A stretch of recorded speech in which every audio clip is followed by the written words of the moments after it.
નમસ્કાર, આપ જોઈ રહ્યા છો જનસાક્ષી ન્યૂઝ। નજર કરી આજના મુખ્ય સમાચારો પર। અષાઢ વદ અસામ, જેને દિવાસા તરીકે પણ ઓળખવામાં આવે છે, તે દિવસે એટલે કે આજથી દશામા વ્રતનો પ્રારંભ થયો છે।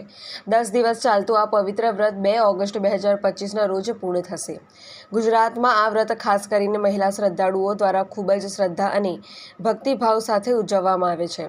આ 10 દિવસ દરમિયાન ભક્તો દશામાની આરાધના, પૂજા અર્ચના, કથા અને ભજનો દ્વારા ઘરમાં ભક્તિમય વાતાવરણ સર્જે છે।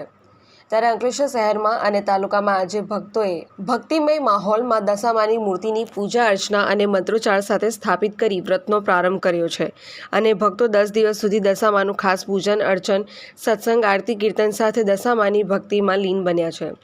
અંકલેશ્વરના ગ્રામ્ય વિસ્તાર, શહેર, ગલી મોહલ્લામાં દશામાની મૂર્તિની સ્થાપના કરી 10 દિવસના ઉપવાસ અને એકટાણા કરી માં દશામાની ભક્તિમાં લીન બન્યા છે। જય દશામા। આજથી દશામા વ્રત શરૂ થઈ રહ્યું છે।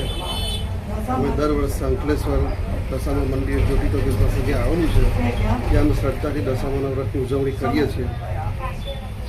લોકો 10 દિવસ આવીને કોઈ નકોડા ઉપવાસ કરે, કોઈ પહેલું, આઠમું, છેલ્લું નોરતું દશામાનું વ્રત કરી લોકો જેને જેવી શ્રદ્ધા તે પ્રમાણે અહીંયા માતાજી ભરત નારી છે 10 દિવસ આનંદથી ઉપવાસ કરીને છેલ્લા દિવસે ઉજવણી કરવામાં આવે છે।